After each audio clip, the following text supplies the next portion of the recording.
श्रीमान रतन टाटा जी, Tata memorial centre के director doctor R.A. बड़वे, टाटा मेमोरियल सेंटर के सभी डॉक्टर मित्र, वहाँ उपस्थित सभी students, friends, Tata memorial centre के प्लेटिनम जुबिली के अवसर पर आप सभी लोगों को हार्दिक शुभकामनाएं। टाटा मेमोरियल सेंटर के 75 वर्ष पूरे होने पर platinum jubilee milestone book release करते हुए मुझे बहुत ही प्रसन्नता हो रही है। टाटा मेमोरियल सेंटर को इस मुकाम पर पहुंचाने में टाटा परिवार का अनवरत सेवा भाव और सामाजिक जिम्मेदारी निभाने के उनके एहसास का अमूल्य योगदान रहा है। आज इस संस्थान से इन 75 वर्षों में जुड़े रहे सभी लोगों को याद करने का अवसर है। इस किताब के पन्ने पलटते हुए मुझे 1931 में हुए उस वाक्य का पता चला। उस समय मेहरबाई टाटा कैंसर के इलाज के लिए अमेरिका जाते हुए अपने पति सर दोराबजी टाटा को यह कहा था कि मैं तो खुशकिस्मत हूं कि इलाज के लिए अमेरिका जा रही हूं, लेकिन अपने देश के उन लाखों लोगों का इलाज कैसे होगा जिनके पास इतने संसाधन नहीं है। और अभी रतन जी ने भी कहा कि बीमारी अमीरी और गरीबी में फर्क नहीं करती है। अमीर हो या गरीब, बीमारी किसी के भी यहां आकर के धमकती है। मेहरबाई जी के निधन के बाद दोराबजी टाटा को ये बात याद रही और आगे यही टाटा मेमोरियल सेंटर का आधार बनी। आज 75 वर्षों के बाद ये संस्थान कैंसर के इलाज के लिए ह्यूमन रिसोर्स डेवलपमेंट, पढ़ाई, कैंसर पर रिसर्च, इन तीनों का प्रमुख केंद्र है। देश में ऐसे बहुत कम संस्थान हैं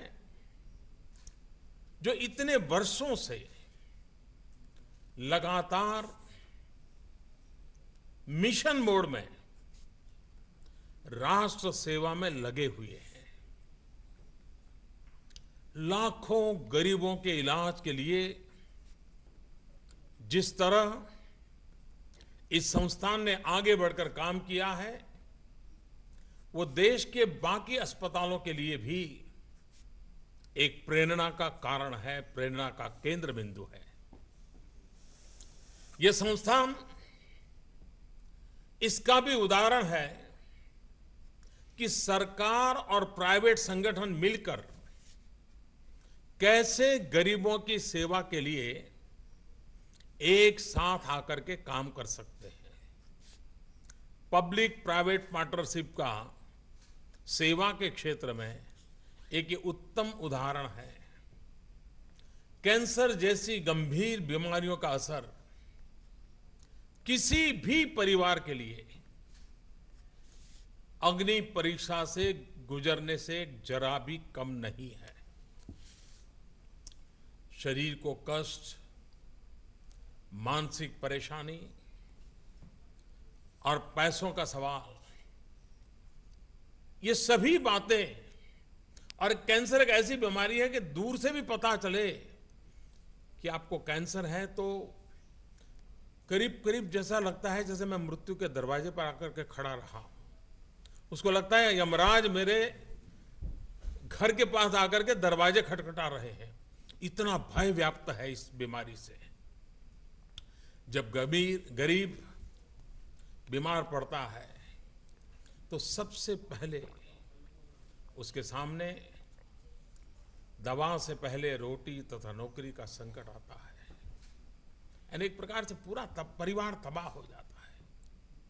इसलिए जब टाटा मेमोरियल जैसे संस्थान, उस पर काम करने वाले लोग गरीबों के इलाज के लिए दिन रात एक करते हैं, उनका इलाज करते हैं, उनकी पीड़ा कम करने के लिए अपने आप को खपा देते हैं, ये मानवता की सबसे बड़ी सेवा होती है।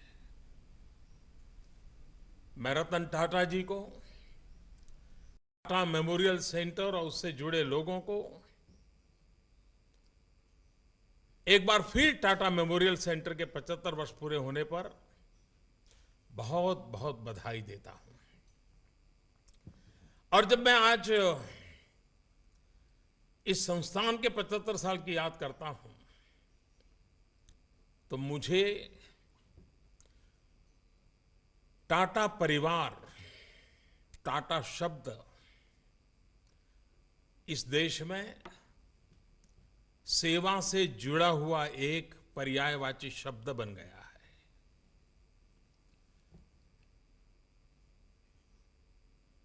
1898 जमशेदजी टाटा ने स्वामी विवेकानंद जी को एक चिट्ठी लिखी थी और चिट्ठी में उन्होंने कहा था, विज्ञान के महात्म्य की चर्चा की थी और विज्ञान को भी जमशेदजी टाटा किस रूप में देखते थे। और उन्होंने उस चिट्ठी में लिखा है 1898 में, और विवेकानंद जी को चिट्ठी लिखते हुए कहा था कि आप मेरे इस प्रयास के साथ जुड़िए, जिम्मेवारी लीजिए। किसी को भी आश्चर्य होगा कि किसी बिजनेसमैन को कोई बुलाए, किसी साइंटिस्ट को बुलाए, किसी रिसर्चर को बुलाए, ये एक सन्यासी को बुला रहे थे। और उन्होंने उसमें लिखा था कि उज्जवल भविष्य के लिए, देश के लिए मॉनेस्ट्री ऑफ साइंस, इसके निर्माण की आवश्यकता है। 1898 में मॉनेस्ट्री ऑफ साइंस, मैं समझता हूं टाटा परिवार के रगों में अगर सेवा भाव न पला होता, ये संस्कार सरिता न होती, तो शायद उस चिट्ठी में ऐसे शब्द प्रकट न हुए होते। और जो शब्द ही नहीं, संस्थानों के रूप में निरंतर आज देश के अनेक ऐसे संस्थान हैं जो टाटा परिवार से जुड़े हुए हैं, जो भारत के भाग्य के निर्माण में, बेसिक फंडामेंटल रिसर्च में बल देते हैं। और उसमें एक महत्वपूर्ण कड़ी, ये आज 75 वर्ष की हम अवसर पर उसे याद कर रहे हैं। कैंसर मानवता के सामने उपस्थित बड़ी चुनौतियों में से एक है। अकेले हमारे ही देश में हर वर्ष 10 लाख से ज्यादा लोगों में कैंसर का पता चलता है। हर साल 6.5 लाख लोग कैंसर की बीमारी से मृत्यु के शरण हो जाते हैं। International agency for research on cancer ने आशंका जताई है कि अगले 20 वर्षों में यह संख्या डबल हो जाएगी। इस स्थिति में हर मरीज को इलाज की सुविधा उपलब्ध कराने के लिए अलग अलग कैंसर हॉस्पिटलों को एक प्लेटफॉर्म पर लाना बहुत ही आवश्यक है। एक ऐसा प्लेटफॉर्म जहां पर कैंसर के मरीजों को सस्ता इलाज उपलब्ध कराने में मदद मिले और इलाज के दौरान आधुनिक तकनीक का इस्तेमाल किया जाए। 2014 में जब हमारी सरकार बनी तो उस समय कैंसर के 36 सेंटर्स कैंसर ग्रिड के साथ जुड़े हुए थे। आज 3 साल के बाद मैं संतोष के साथ कहता हूं कि इतने कम समय में ये संख्या 3 गुना करके 108 कैंसर सेंटर को इस ग्रिड के साथ जोड़ चुके हैं। अभी कुछ ही दिन पहले ही डिजिटल कैंसर नर्व सेंटर की शुरुआत की गई है। इसी तरह वर्चुअल टमर बोर्ड की मदद से कैंसर के अलग अलग एक्सपर्ट्स को एक ही समय पर इंटरनेट से जोड़कर मरीज के इलाज की रूपरेखा तय करने में मदद दी जा रही है। कैंसर के क्षेत्र में टाटा मेमोरियल सेंटर के अनुभव का, उसकी एक्सपर्टाइज का फायदा उठाते हुए उसकी मदद से देश में 4 और बड़े कैंसर संस्थानों की स्थापना करने की दिशा में हम आगे बढ़ रहे हैं। एक कैंसर सेंटर वाराणसी, चंडीगढ़, विशाखापट्टनम और गुवाहाटी में बनेंगे। इससे इलाज के लिए लंबी दूरी तय करके अस्पताल तक पहुंचने वाले मरीजों को मदद मिलेगी, उनके परिवारजनों को भी बड़ी रिलीफ होगी। इसके अलावा हरियाणा के झज्जर में नेशनल कैंसर इंस्टीट्यूट का भी निर्माण किया जा रहा है। साथियों, सरकार का लक्ष्य है कि गरीब से गरीब व्यक्ति को सस्ते से सस्ता इलाज मिले और अच्छे से अच्छी सुविधाओं के साथ मिले। इसी लक्ष्य को ध्यान में रखते हुए 15 वर्षों के बाद इस सरकार ने एक नए नेशनल हेल्थ पॉलिसी बनाई है। जब अटल जी की सरकार थी तब हमारे देश में एक नेशनल हेल्थ पॉलिसी बनी थी। उसके बाद तो दुनिया में हेल्थ क्षेत्र में बहुत बदलाव आया है। टेक्नोलॉजी ने बहुत बड़ा रोल प्ले किया है। बीमारियों के भी रूप रंग बदल चुके हैं। तो अटल जी की सरकार ने लास्ट में हेल्थ पॉलिसी बनाई थी। 15 साल के बाद हमारी सरकार ने पिछले महीने एक होलिस्टिक अप्रोच के साथ देश के सामने हेल्थ पॉलिसी रखी है। प्रिवेंटिव और प्रमोटिव हेल्थ केयर सिस्टम को सरकार जन जन तक पहुंचाना चाहती है। सरकार का इरादा आने वाले वर्षों में जीडीपी का 2.5% तक स्वास्थ्य पर खर्च करने का हमारा इरादा है। मैं जानता हूं कठिन है, लेकिन संकल्प करके आगे बढ़ने की दिशा में हमने सोचा है।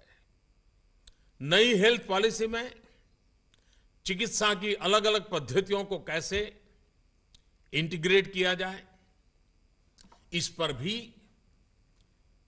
अधिक काम करने की आवश्यकता है। जैसे एलोपैथी के जरिए कैंसर के इलाज के समय मरीज को जो साइड इफेक्ट होती है, जो दूसरी तकलीफें उठानी पड़ती हैं, क्या उसमें आयुर्वेद है, योगा है, मेडिटेशन है, ये कुछ चीजें मदद कर सकती है क्या? इस दिन को, इन चीजों को हम इंटीग्रेट करके एक होलिस्टिक अप्रोच खड़ा कर सकते हैं क्या? और मुझे विश्वास है कि इस बारे में आपका संस्थान भी बहुत सारे नए इनिशिएटिव ले सकता है।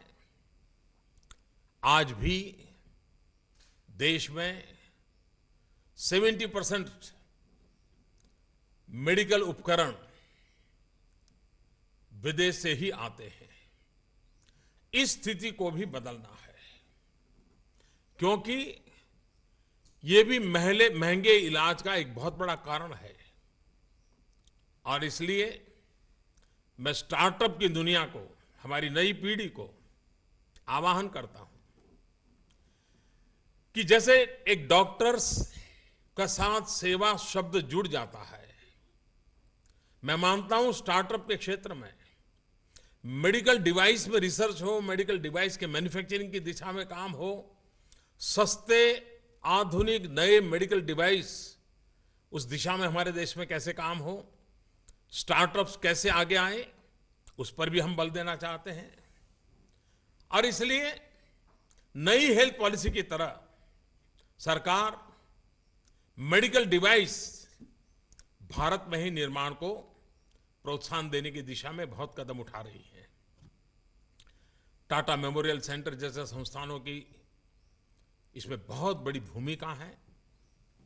आपके सेंटर के डॉक्टर के मदद से और टेक्नोलॉजी जानने वाले लोगों के संयुक्त प्रयास से भाभा एटॉमिक रिसर्च सेंटर ने स्वदेशी रेडिएशन मशीन भाभाट्रॉन का विकास किया।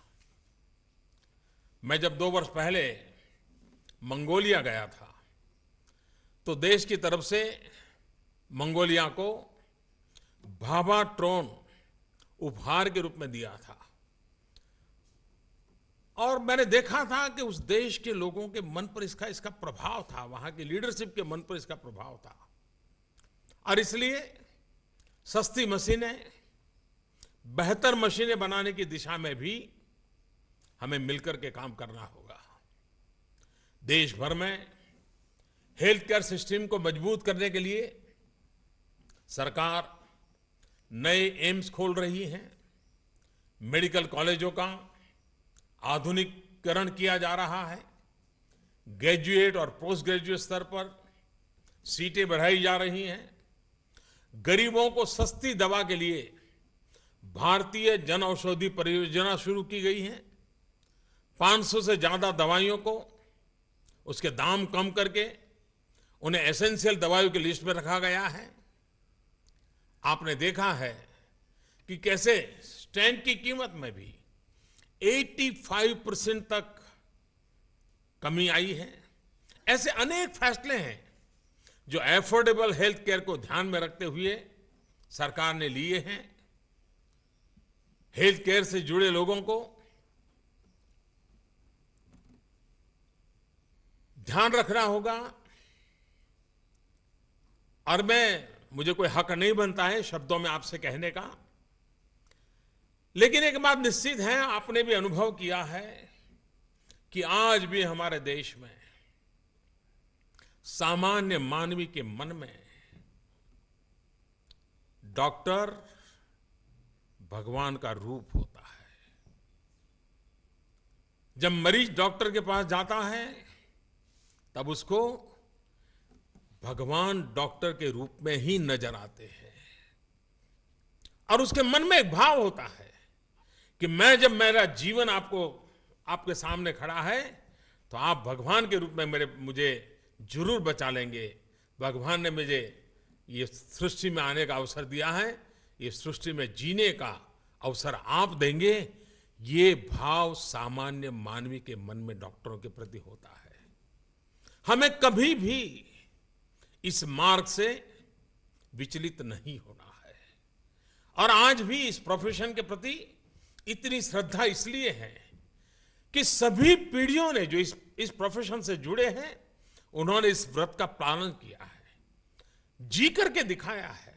और उसी का परिणाम है, उन तपस्या का परिणाम है कि आज भी डॉक्टर के प्रति वो ही श्रद्धा है।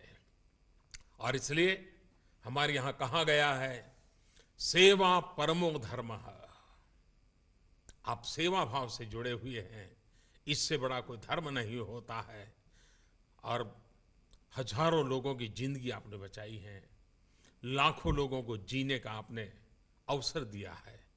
75 साल की ये साधना एक प्रकार से मानव जीवन की उत्तम सेवा की साधना का ये अवसर है।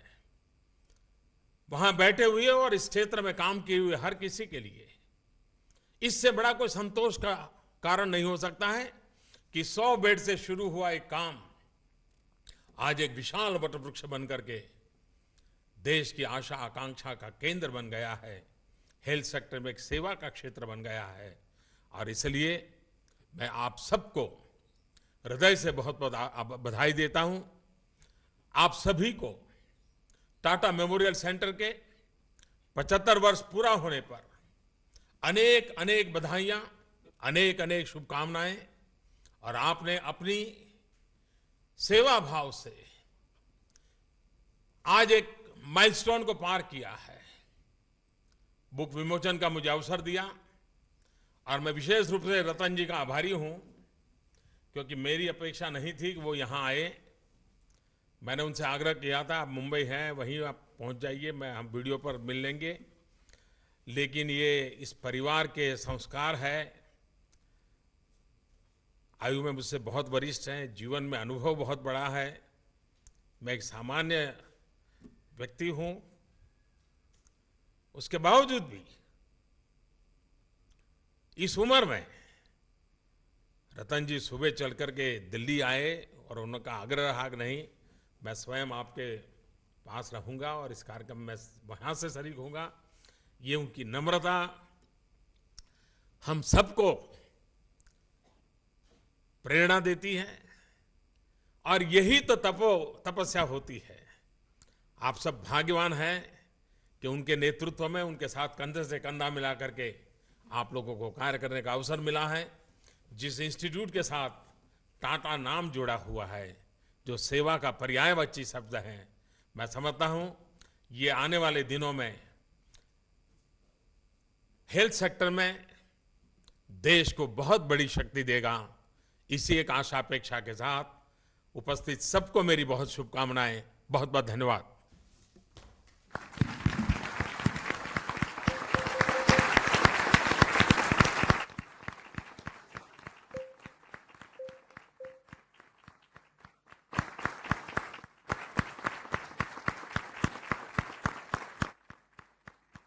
सर, आपके मन की बात हम सभी के दिल को बहुत भा गई और आप जो कुछ दिशाएं बताए हैं हमें, उस दिशा में हम जरूर कार्यरत रहेंगे। Thank you very much.